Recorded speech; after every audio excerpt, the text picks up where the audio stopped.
ఈ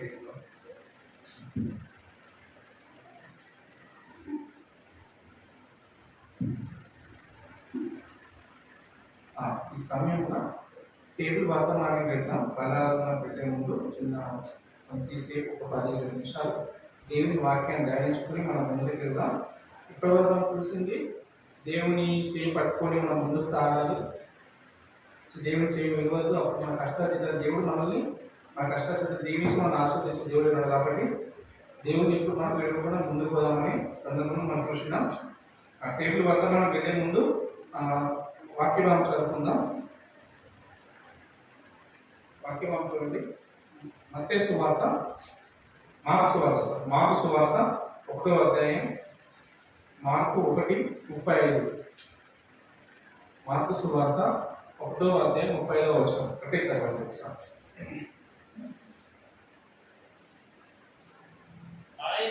ఆయన లేచి ఇక్కను చాలా చీకటి ఉండగానే బయలుదేరి అరణ్య ప్రదేశములకు వెళ్ళి అక్కడ ప్రార్థన చేశాడు. ఆయన నిద్రలో లేచి ఇక్కను చాలా చీకటి ఉండగానే బయలుదేరి అరణ్య ప్రదేశములకు వెళ్ళి అక్కడ ప్రార్థన చేయుచుండెను. ప్రార్థన చేస్తున్నాం. చిన్న ప్రార్థన. మహాపరిశుద్ధుల మా పేరు వందనాలు.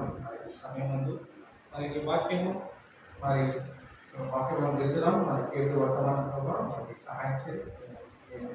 అల్పడ నాయకులను ప్రభావ బాగుంది. ఈ తలపుడుగా మాట్లాడచ్చు. మరి పెద్దమైన మాటలు రాకుండా నా నోటిని ఈ ఆదుకులు ఉంచుకుంటారో సహాయం చేయాలి. ఏది అవసరమో ఏది మరి మరి విశ్వాసం ఏదైతే కావాల్సిందో నీకు తెలిసింది ప్రభావ. మరి తెలియదు ప్రభావ. నీ మాటలతో మాట్లాడు, నాకు సహాయం చేయండి. ప్రతి విధమైన బలంగా దూరం చేయండి. శారీరక బలంగా దూరం చేసి ఈ యొక్క మరి బలంలో పాల్గొనతో మమ్మల్ని సిద్ధపరచండి. మాకు సమాధానం కోసం ప్రభావ ఈ యొక్క బలంలో పాల్గొనడమే సమాధానం గ్రహించి నీ వాక్యాలకు సమాధానం అనుగ్రహించి మేము బలంలో పాల్గొనే వారిగా మాకు సహాయం చేయడం కోరుచున్నాం. ముఖ్యంగా నీ నోటితో వాడుకొని ఈ వాక్య చిత్రం నింపుకొని కూర్చు మీకు ఏమన్నా తెలుసు. ముఖ్యంగా మార్కు సువార్త మరి 1వ అధ్యాయం 35వ వచనం ద్వారా మనం మాట్లాడండి. సంఘం అందరికీ కూడా మీకు సహాయం చేయడం కోరుచు మీకు ఏమన్నా తెలుస్తూ నీ మన అవసరమైన ఏసేపులో ప్రాసంగండి. ఈ వాక్య భాగం అందరూ తెలిసిన పరిచయం వాక్య భాగమే కాబట్టి ఇక్కడ తెలిసిన వాక్య భాగమే అందరూ తెలిసిందే. నేను కొత్తగా చెప్పాల్సింది ఏం లేదు. అయితే ఏమైనా అసలు ఇక్కడనే ఒక పండితుడు వచ్చి ఒక ఊరిలో తెలిసిన వాక్య భాగం చెప్తే అంటే అంత తెలిసింది కాబట్టి చెప్పడం వస్తుంది కదా అనుకునేది. మళ్ళీ అది అనుకోవద్దు. అందరూ తెలిసింది కాబట్టి ఇంకేం చెప్తావు అన్న చెప్పగల అనక అనుకోకండి లోపల మనసులా. అది ఏమైందంటే ఒకసారి ఇక్కడనే ఒక పండితుడు అంట ఒక ఊర్లో పెద్ద సభ ఏర్పాటు చేసారు. సాయంత్రం పూట ఎట్లుంటే సాయంత్రం పూట మా ఊర్లో ఏదైనా కథలు రామాయణం చెప్తారు కదా. అట్లా ఒక ఊర్లో పెద్ద మనుషులు అందరూ కలిసి ఏం చేస్తారంటే పెద్ద టెంట్ వేసి పెద్ద మైక్ సౌండ్ పెట్టి చాటింపు చేసారు. ఈరోజు సాయంత్రము ఈ పెద్ద అయ్యగా వస్తున్నాడు, మీరు అందరూ ఈ సవడి కాడికి రండి, ఈ గల్లీకి రండి అని చెప్పి చాటింపు చేసిందంట. అట్లా 2 రోజులు చాటింపు చేసింది. 3 రోజులు మనకు సభ ఉంటుంది, ఎవ్వరు మిస్ కావద్దు, మీ పనులు త్వరగా ముగించుకొని అందరు ఇక్కడికి రండి, భోజనం సభలో భోజనాలు ఉంటాయి మీకు అందరికి, ఇంటికాడ వంటలు పోయి ముట్టేయమని చెప్పి చాటింపు చేస్తారు. ఇక ఊరందరికీ ఆ ఊరు ప్రెసిడెంట్ వార్డు మెంబర్లు అందరూ కలిసి అది ఏర్పాటు చేసి 3 రోజుల సభ ఏర్పాటు చేసింది. అయితే ఆ సభకి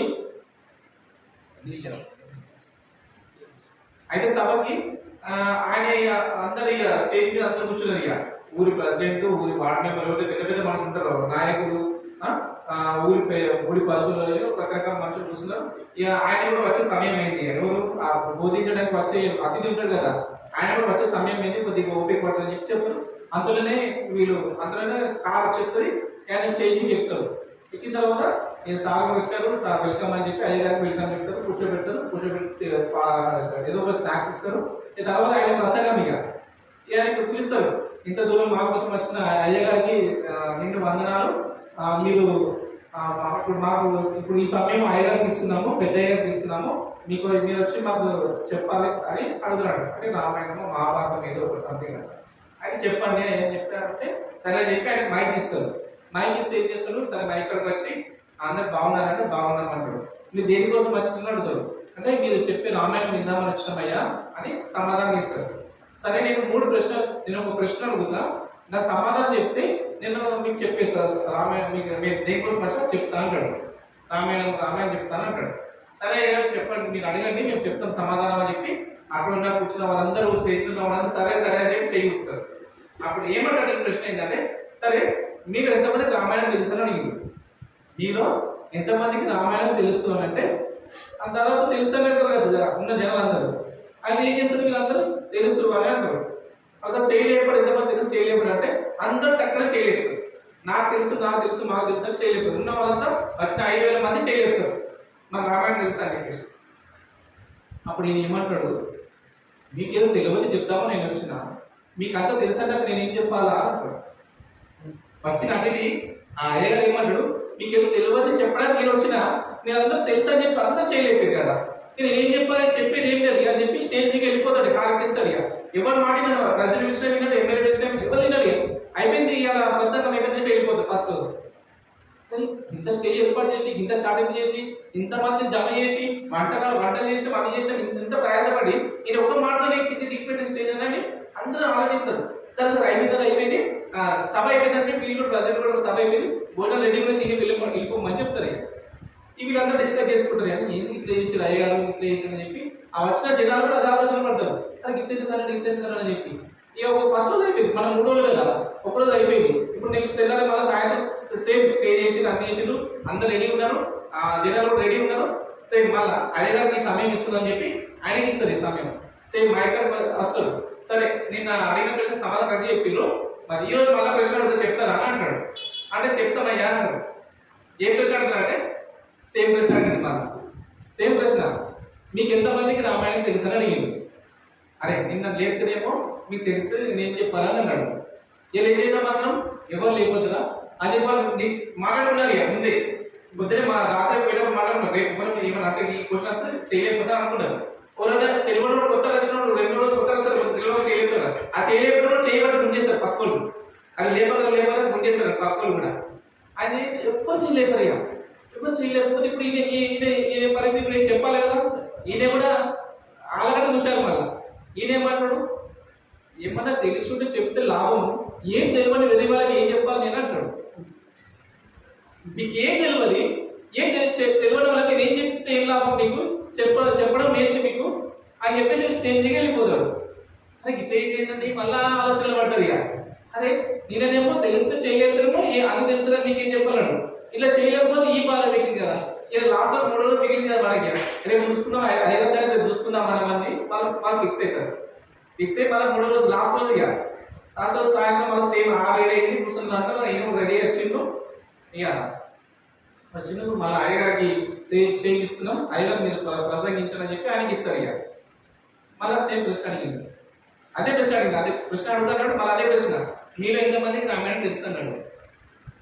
ఇప్పుడు ఫస్ట్ రోజు అడిగితే చేయలేకపోతే తెలిసిన వాళ్ళకి ఏం చెప్పాలి, తెలుసు కదా మీకు ఏం చెప్పాలన్నాడు. 2వ రోజు అడిగితే ఏమన్నాడు, నీకు ఏం తెలియదు ఏం చెప్పాలి చెప్పి మీకు గురికే కదా అంటాడు.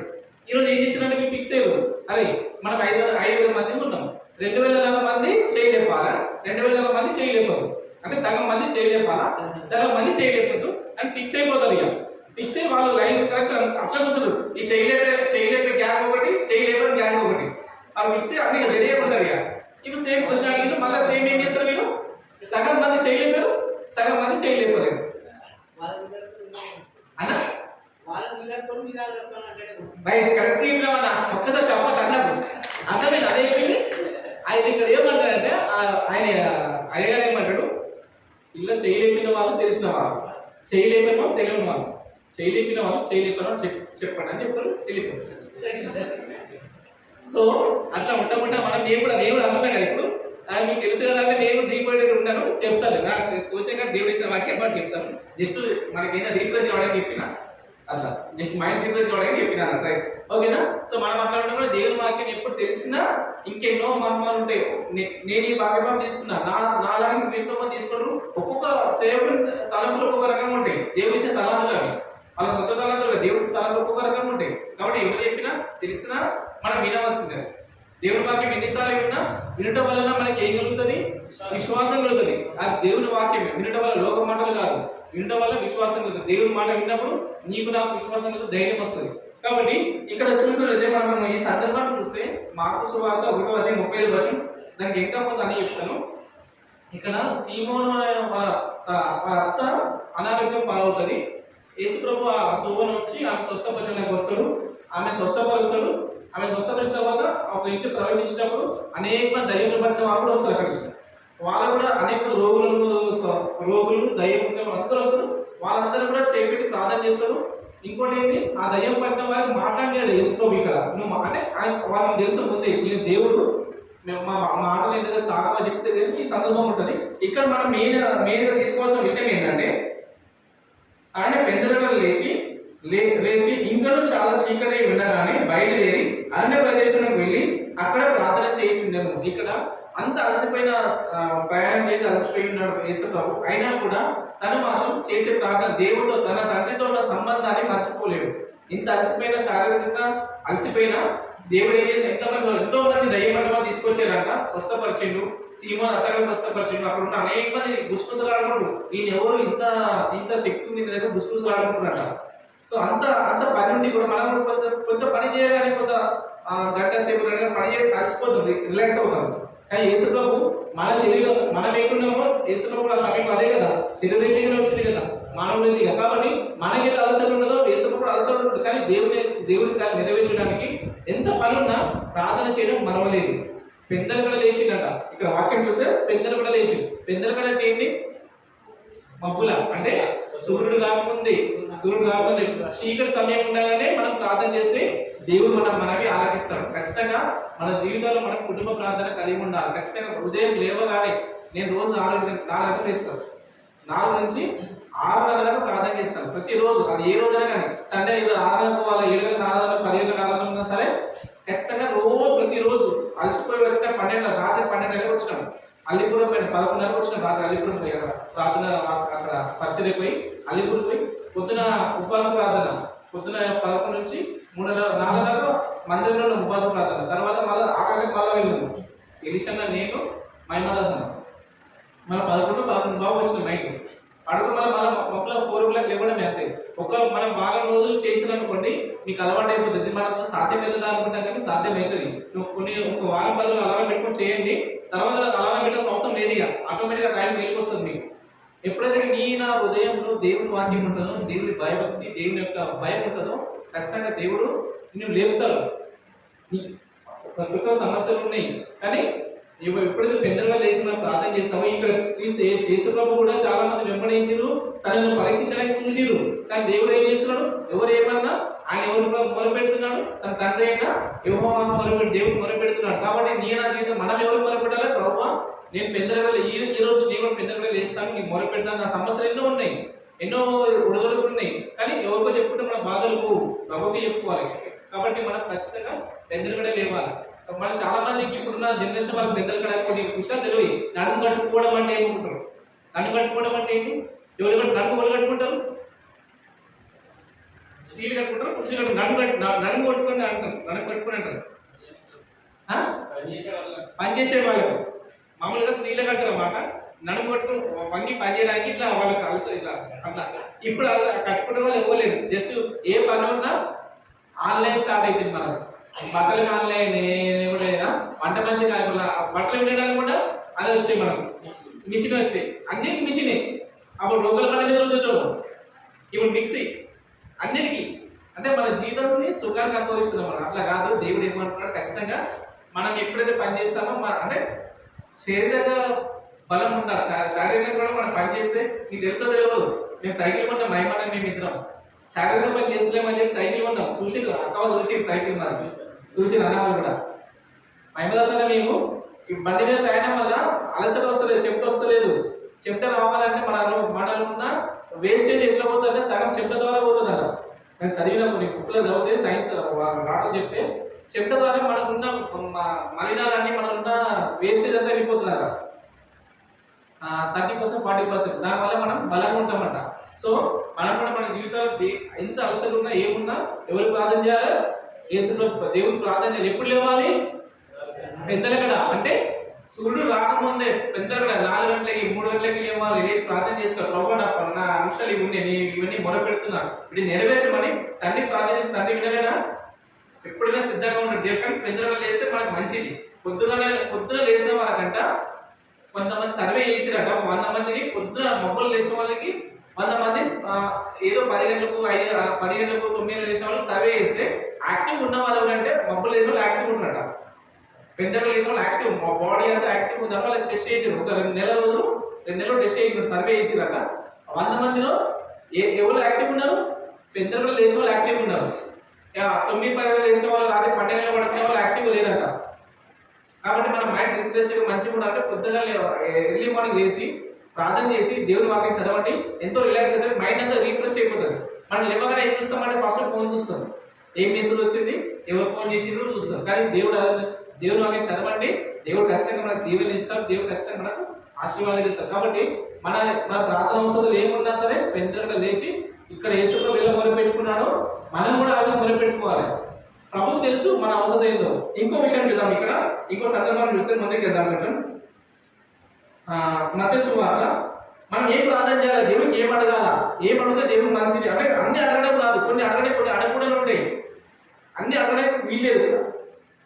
మన అర్హతను బట్టి మన యొక్క ఆత్మీయతను బట్టి మనం అడగాలి. ఇక్కడ చూడండి మత్తయి సువార్త 6వ అధ్యాయం 8 నుంచి 14 చదవండి. 8 నుంచి 14 మత్తయి సువార్త 6. మీరు వారి వారి అనకుడే, మీరు మీ తండ్రిని అడగక మునిపే మీకు అక్కర ఉన్నవేవో ఆయన తెలియను. కాబట్టి మీరు ఇలా ప్రార్థన చేయండి. పరలోకమందున్న మా తండ్రి, నీ నామం పరిశుద్ధపరచబడును గాక, నీ రాజ్యం వచ్చును గాక, నీ చిత్తం పరలోకమందు నెరవేర్చున్నట్లు భూమి అందు నెరవేరును గాక. మా అనుదిన ఆహారం నేడు మాకు దయచేయము. మా రుణస్థులను క్షమించిన ప్రకారమే మీ రుణములు క్షమించు. మమ్మల్ని శోధనలో తేక దుష్టు నుండి మమ్మల్ని తప్పించును. మనుషుల అపరాధములను మీరు క్షమించిన మీ పరలోక తండ్రి మీ అపరాధములను క్షమించును. మీరు మనుషుల అపరాధం క్షమించకపోయిన మీ తండ్రి మీ అపరాధములను క్షమింపడు. గమనించండి, ఇలా చాలా విషయాలు ఉన్నాయి. ఇవన్నీ ధ్యానించడం సమయం లేదు. ఇవన్నీ ధ్యానించాలంటే కనీసం 3 ప్రసంగాలు ఉంటాయి. ఆ 3 ప్రసంగాలు చేసే సమయం లేదు మనకు. చిన్నగా ముగిద్దాం. ఇలా మెయిన్ అంశాలు తీసుకుందాం. ఇక్కడ మెయిన్ గా చూసినట్లయితే మీరు గమనించండి, మొదట ఏమంటున్నాడు అంటే మీరు వారి వాళ్ళే అంటే లోకుల వాళ్ళే. లోకులు ఏం కోరుకుంటారు? ఇహలోక సంబంధమైన వాడిని కోరుకుంటారు. కానీ మనం ఏం కోరుకోవాలి?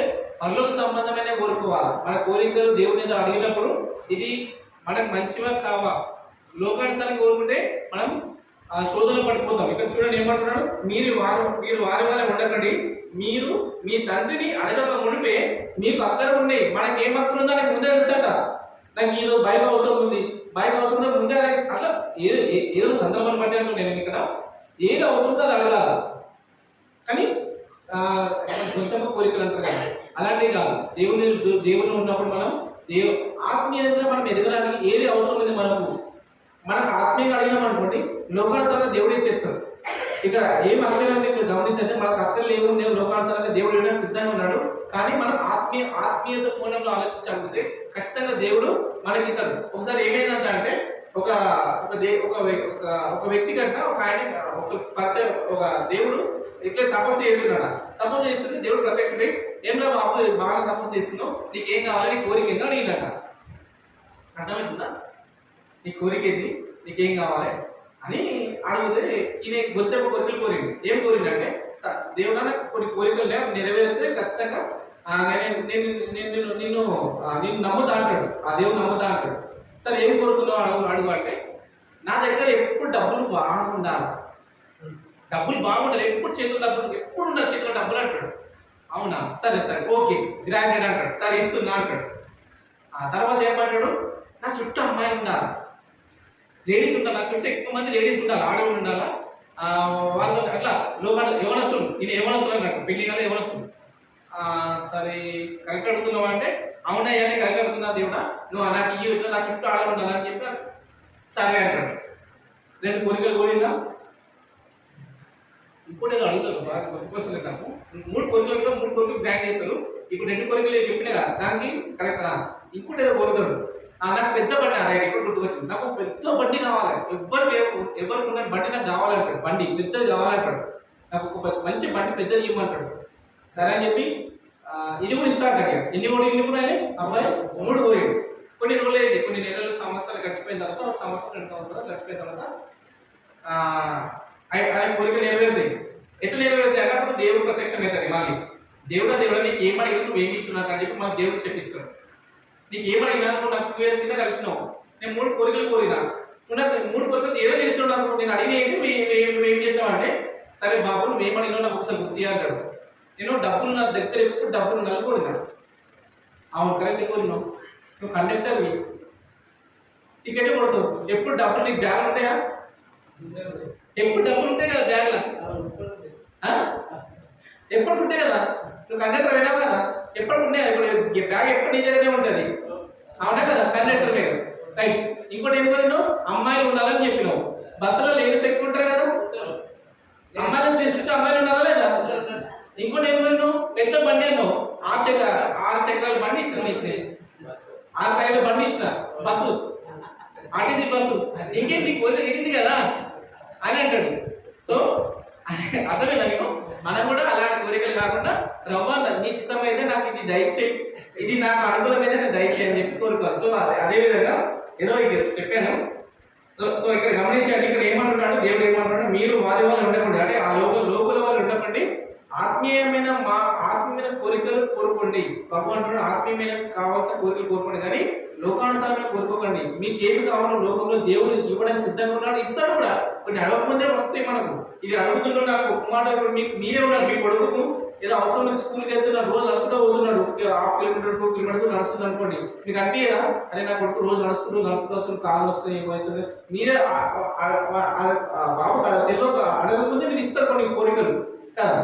ఆత్మీయంగా శారీరకమైన మన కొడుకునే మనం అంతా ప్రేమతో చూసినప్పుడు పరలోక తండ్రి మనకు పుట్టించిన తండ్రి ఆయనతో చూస్తే మనం అడగకుండా దేవుడు ఇవ్వడానికి సిద్ధంగా ఉన్నాడు. కాబట్టి మన జీవితంలో మనం ఏం చేయాలి? దేవుడిని ఖచ్చితంగా అడగాల. కొన్ని ఆత్మీయమైన నాకు అది నా జీవితానికి అనుకూలంగా ఉంటుందా, నాకు సాక్షిగా ఉంటుందా లేదా, ఆ నా జీవితం సాక్షిగా పనిచేద్దాం అడగాలి. కానీ ఈ విధంగా లోపల కండక్టర్ లాగా అడగద్దు మనం. సో అర్థం చేసుకోండి. రైట్. ఇంకో విషయం ఇక్కడ చూస్తే ఇంకో అంశం చూద్దాం. ఇలా ఎప్పుడైతే మనము మన ఇరుకు మనం క్షమిస్తాము, ఇక్కడ అడుగుతున్నాడు ఏమంటున్నాం, మా అడుగున మాకు దయచేయము, ఎప్పుడు కావాల్సిన ఆహారం అప్పుడే తీసుకోండి. దేవా నాకు ఈరోజు కావాల్సిన దానికి సమకూర్చుకోవడం లేదు, కానీ ఒక మాట ఉంటుంది, అది నాకు సందర్భం గుర్తుకొస్తలేదు, వచనం గుర్తుకొస్తలేదు. ప్రభువా నాకు ఎక్కువ ఇస్తే నువ్వు ఎవరిని నేను నిందిస్తా, లేకుండా చేస్తే దొంగతనం చేస్తా, అట్లా నీ నామకు అవమానమే, ఇక్కడ నీ నామానికి అవమానమే. అంటే నాకు ఏ రోజు కావాల్సిన ఆహారం ఆ రోజు దయచేయి. మనం కోరాల్సిన కోరిక అదే. ఈ రోజు నాకు 3 పూటలు భోజనం కావాలి ప్రభా, అంతే. రేపటి విషయం రేపు దేవుడు చూసుకున్నాడు. అంతమందిని మనంతా పోషిస్తున్న దేవుడు మనల్ని ఎందుకు పోషించాడు? ఆకాశ పక్షులకి ఏమైనా చేస్తున్నాయా, పంట వేస్తున్నాయా, కష్టపడుతున్నాయా? ఆకాశ పక్షులు పోషించే దేవుడు మనం పోషించడా? సో మనం ఏం చేస్తున్నాం అంటే ఇక్కడ గమనించండి, మనం కూడా దేవుని అయితే ఎక్కువ ప్రభావ ఈ దినం కావాల్సిన ఆహారం ఈ దినమే దయచేయి. అనుదినం ఆహారం కావాల్సిన కోరుకోవాలి, కానీ కోట్లలో సమకూర్చుకోవడానికి కాదు. ఇక్కడ గమనించండి. ఇంకో విషయం చూద్దాం. ఇక్కడ ఇంకోటి చూస్తే ఇక్కడ మా రుణస్తులను మేము క్షమించిన ప్రకారం మా రుణమును క్షమించండి, మమ్మల్ని శోధనలు లేక దుష్టుని నుండి మమ్మల్ని తప్పించుము, మనుషుల అపరాధములు మీరు క్షమించడలా మీ పరలోక తండ్రి మీ అపరాధములు క్షమించను. ఇక్కడ మనం గమనించిన సంఘంలో సమాజంలో కానీ ఏదో సందర్భంలో గొడవైనా ఏదో అవుతుంది, మనకి మాట ఫస్ట్ చేసే పని ఏంటంటే మాట పని చేస్తాం. మన కుటుంబంలో కూడా భార్య భర్త మధ్య కానీ, పిల్లల మధ్య కానీ, తల్లిదండ్రుల పిల్లల మధ్య కానీ ఏదో చిన్న గొడవ ఫస్ట్ చేసే పని మాట పని చేయడం, తర్వాత చేసే పని అన్నం తినకపోవడం, అలాగే అన్నం తినకపోవడం జనరల్ జరిగే విషయాలు. మన కుటుంబంలో మన వాళ్ళని మనం క్షమించలేకపోతున్నాం. ఇక లోకంలో వాళ్ళు ఎలా క్షమిస్తాం మనం? సో దేవుడు ఏమన్నాడు, అందరినీ, ఎవరిని కాదు, ఈ భూలోకంలో అంతా నీకు ఎంత కీడు చేసినా, నీకు ఎంత చేసినా కూడా మనం ఏం చేయాలో వాళ్ళని క్షమించాలి. ఎప్పుడైతే నీవు అలా క్షమిస్తావో నీ పాపంలో కూడా దేవుడు క్షమించడానికి సిద్ధంగా ఉన్నాడు. దేవుడు అంటున్న మాట ఏంటి? ఎవ్వరు నీతిమంతులు లేడు, ఒక్కడు లేడు. అంటే ఒక్కడు లేడంటే నేను నీతిమంతుడు, నువ్వు ఎవ్వరు నీతిమంతులు కావు.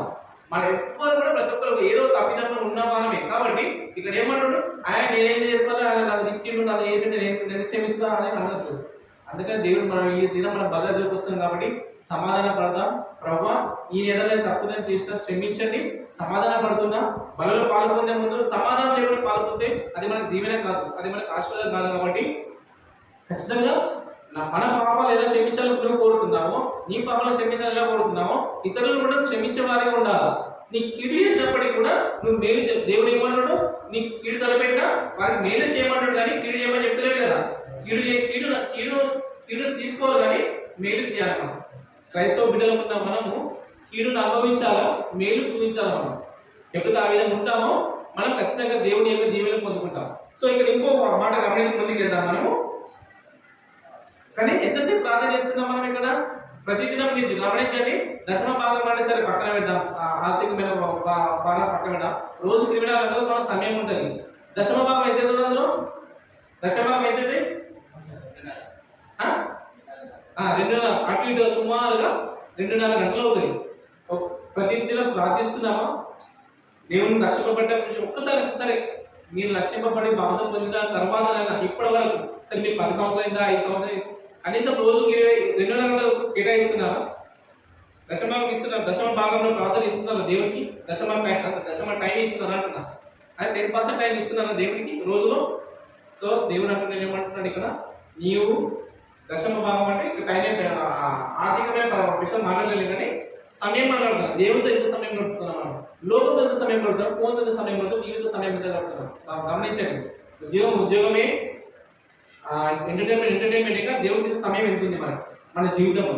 ఎవరొస్తుంటే నీవు నేను నడి వయసు ఉన్నవారే కానీ వృద్ధం ఉన్నవారు దేవుడికి సమయం ఎంత ఇస్తున్నాం? కనీసం రోజులో 2 గంటల సమయం ఇస్తున్నామా లేదా? దేవునికి ప్రార్థనలో, వాక్యం చదవడంలో, దేవుని ఆరాధించడంలో, దేవుని పాటలతో.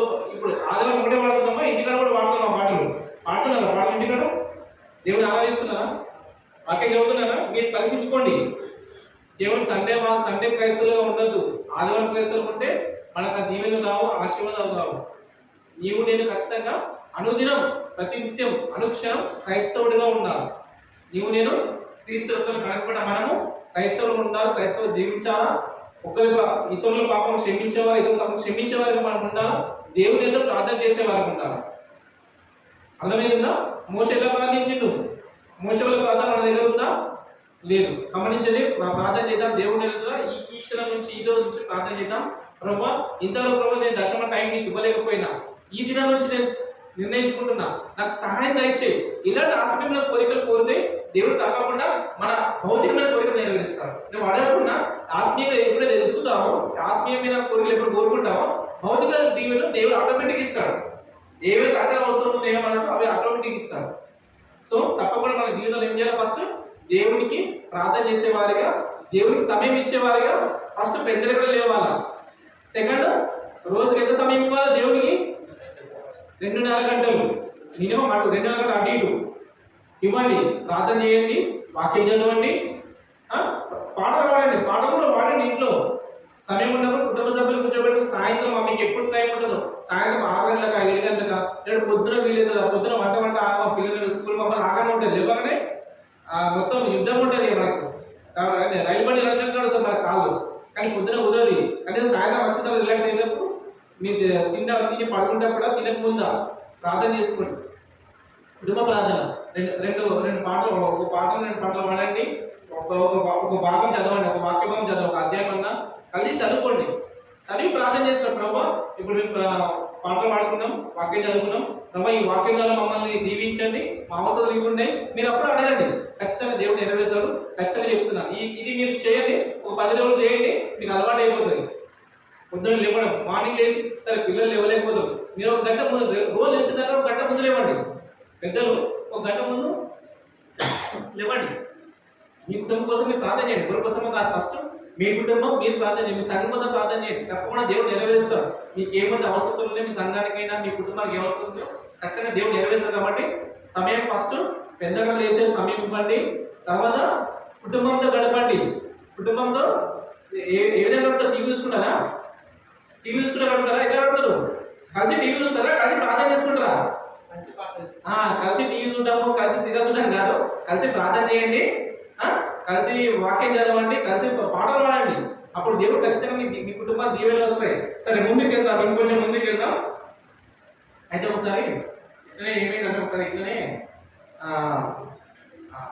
ఒకసారి అంటే మార్పు కలిగిందని చెప్పి ఒక మెంటల్ హాస్పిటల్లో అందరు పిల్లలు మెంటల్గా అంతా కొంచెం వాళ్ళకి మైండ్ సరిగ్గా పనిచేయదు. వాళ్ళకి ఏం చేసినట్టు రోజు పిక్నిక్ కూడా పోతారు. వాళ్ళ టీచరు పిక్నిక్ కూడా పోతారు. పిక్నిక్ కూడా పోతే పిక్నిక్ వెళ్తారు. ఆ పిక్నిక్ అంటే పార్కుకి వెళ్తారు. ఒక పార్కుకి వెళ్ళి ఒకరోజు ఆడ వెళ్తాము. రోజు స్కూల్లో ఇదే రూమ్లో ఉండి బంధించడం అవుతుంది కదా, మనం ఒకరోజు అక్కడ వరే పోదాము అంతా తయారుగా అండి అని చెప్పి వాళ్ళ భాషలో చెప్తారు. వాళ్ళ భాషలో చెప్తారు. సరే అని చెప్పి అందరూ రెడీ అవుతారు, పోతారు. ఇక పోయినాక అందరు ఎక్కడో కూడా ఆడుకుంటూ కొంతమంది చెట్ల కింద కూర్చుంటారు, కొంతమంది అంటే వాళ్ళకు మానసికంగా వికలాంగులు కదా. సో వాళ్ళు ఆ విధంగా ఉన్నారు. సరే ఒక వ్యక్తి ఒక అబ్బాయి ఏం చేస్తాడు, అది తెలియక చిన్న కాలువ చిన్న చెరువు ఉంటుంది, చెరువులో పడిపోతాడు. అక్కడ టీచర్ లేడు, దగ్గర టీచర్ లేడు. ఆ పాప చిన్న చెరువు ఉంటుంది, చెరువులో మునిగిపోయి కొట్టుకుంటున్నాడు. ఆయన మానసికంగా ఈ చెరువు ఇది పడిపోతే ఏదో తెలియదు అనేది కొట్టుకుంటుంటే ఆ పక్కకున్న ఇంకో మానసిక వికలాంగుడు ఏం చేసిన అబ్బాయి పోయి ఆయన అవన్నీ కాపాడతాడు. అది ఏమో కాపాడి బయట తీస్తాడు. ఈ సందర్భం అంతా అందరూ పిల్లలు గుమిగుడతారు. టీచర్ వచ్చి అది ఏమైందో వాళ్ళు బాధపడితే ఇట్లా పడిపోయింది ఇట్లా తీసిన చెప్పి చెప్తున్నారు, వీళ్ళు కాపాడు ఈ అబ్బాయి కాపాడని చెప్పి చెప్తుంటే వాడిని అప్రిషియేట్ చేస్తారు. మేడం అరే నీకు మంచి మైండ్ మంచి కొంచెం సెట్ అయింది, నీ మైండ్ కొంచెం బాగా అయింది, నీకు అప్డేట్ అయింది మైండ్ అని చెప్పేసి వాడిని తెచ్చుకుంటుంది. ఇక మేడం చాలా మంచి వ్యక్తిలో చాలా నీకు మార్పు వచ్చింది, నీలో ఇంకా కొంచెం ఇంకొన్ని మంచి మార్పును వెరీ గుడ్ అని చెప్పి అందరి ముందు అప్రిషియేట్ చేస్తున్నారు వాళ్ళ భాషలో.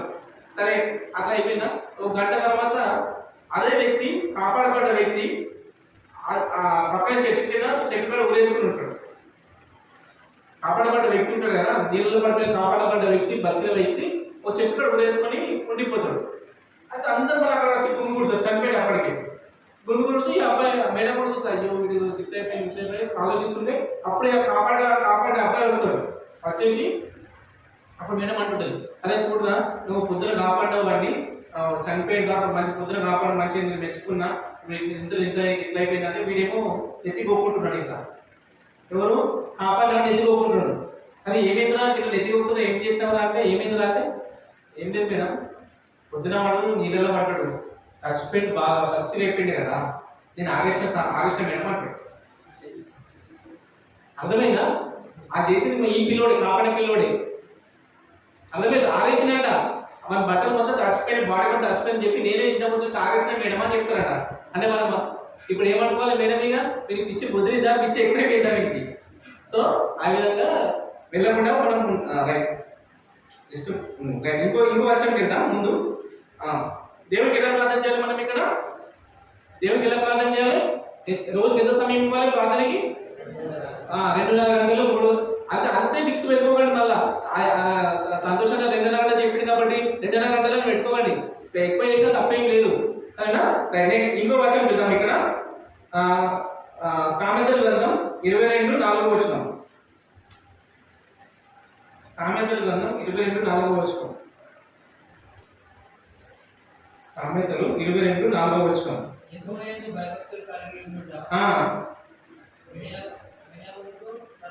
ప్రతిఫలము ఐశ్వర్యము ఘనతయు జీవము దాని వలన కలుగును. ఇక్కడ గమనించండి, యెహోవాయందు భయభక్తులు కలిగి ఉండాలి. మనం యెహోవాయందు భయభక్తులు కలిగి ఉంటే ఏం జరుగుతుంది, మనకి ఏమొస్తాయంట? ప్రతిఫలం ఏమొస్తుంది చెప్పండి? ఐశ్వర్యము, ఘనత, జీవం. ఇంతకంటే ఎక్కువ ఏమవుతుంది లోకంలో? ఇంతకంటే ఎక్కువ వేరే అవసరం ఉంటాయి నీకు. ఐశ్వర్యం అంటే ధనము, ఘనత అంటే మంచి పేరు, జీవం అంటే పరలోక రాజ్యం. అన్ని ఇలానే ఉన్నాయి ఎప్పుడైతే నీవు భయభక్తులు కలిగి ఉంటాయి.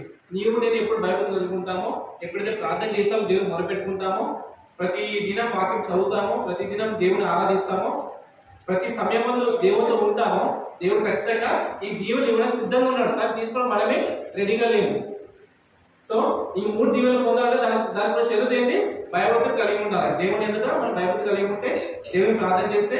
ఇంకోటి ఏం చెప్పినా నేను, ఇతరుల మన పాపములను క్షమించడం ప్రకారం, మన పాపములను క్షమించడం, ఇతరుల పాపములు మనము, ఇతరుల తప్పులను మనం క్షమించాలి. అప్పుడే మన దేవుడు మన పాపములు క్షమిస్తాడు. మనం క్షమించకుండా మనం అట్లే పెట్టుకొని నాకు దీవెనగా ఇచ్చే దేవుడు ఇస్తాడా మనం? సో గమనించండి, ఇక్కడ ఏం చేస్తారు, మనం నేర్చుకున్న 3-4 అంశాలు ఇక్కడ ఉన్నాయి. ఒకటి పెద్దగా లేవడం. చెప్పండి, పెద్దగా లేవడం అంటే సూర్యుడు రాకముందే చీకటినే లేచి ప్రార్థన గడపాలి. ఇక్కడ యేసుప్రభు గడిపిన విధంగా ఎంత పని చేసినా సరే రాత్రి అబ్బో అలసిపోయినా 1 గంట అయింది, రాత్రి 12 అయింది, అలసిపోయినా శరీరం బలీనమైందని చెప్పి కాదు, లేచి ప్రార్థన చేయండి. మళ్ళీ అవసరమైతే కొంచెం పడుకున్న తర్వాత కానీ చీకటిలో మబ్బులు ప్రార్థన చేస్తే చాలా దీవెనలు ఉంటాయి అక్కడ. మీరు లేచి కొంచెం మీకు అంత విషయాలు అవసరమైతే కొంచెం తర్వాత పడుకోండి, ప్రార్థన చేసుకుని వాక్యం చేస్తాం, పడుకోండి కొద్దిసేపు అయిన తర్వాత. కానీ లేవడం మాత్రం ఖచ్చితంగా లేవండి. దేవుడు ఖచ్చితంగా మీరు చేయండి ఇట్లా, మీరు ఒక 3 నెలలు చేయండి ఇట్లా, మీ కుటుంబంలో ఖచ్చితంగా ఒక కార్యం చూస్తారు. నేను పక్కన గ్యారెంటీ ఇస్తాను.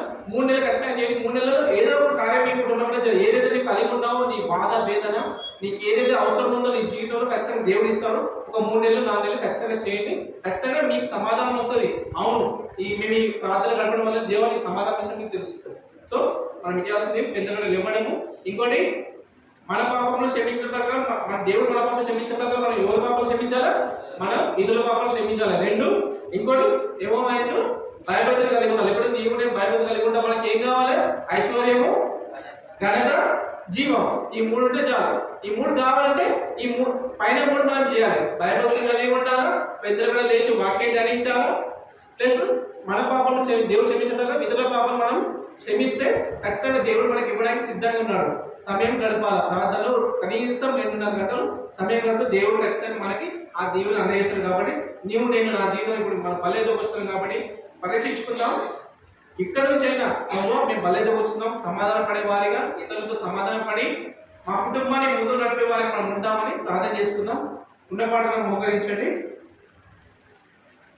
మనం బలలో ప్రవేశిస్తున్నాం. చిన్న ప్రార్థన చేసుకుని బలలో ప్రవేశిద్దాం. ఉన్నపాటను మోకరించి ఈ వాక్యానుసారంగా దేవుడు మనకి ఏమైతే బయలుపరిచి ఉన్నాడో ఈ వాక్యాన్ని ధ్యానించుకుంటూ బలలో పాల్పొందుదాం. సమాధానం దేవుడు మనకి ఇవ్వాలా.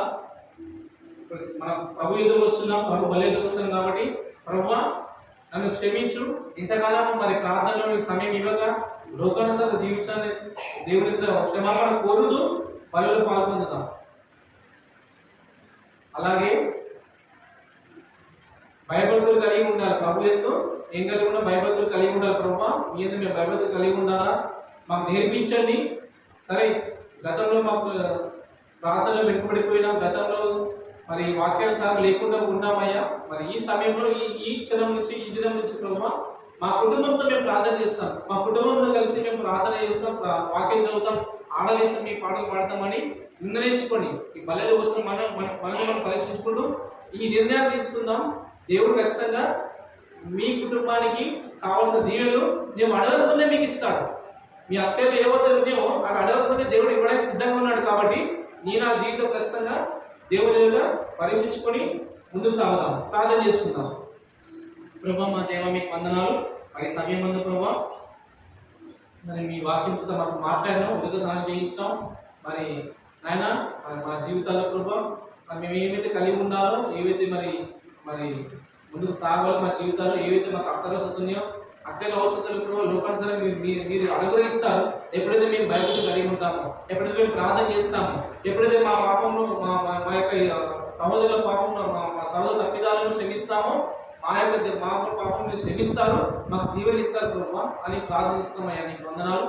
ఆయన దయచేసి క్షమించండి. ఒకవేళ మాకు ఇంకా అలాంటి ఉంటే, ఒకవేళ నీకు ఆయాస్కరమైన దుఃఖకరమైన ఉంటే మరి బలేదో కోసం సరిచేసుకుంటున్నామయ్యా.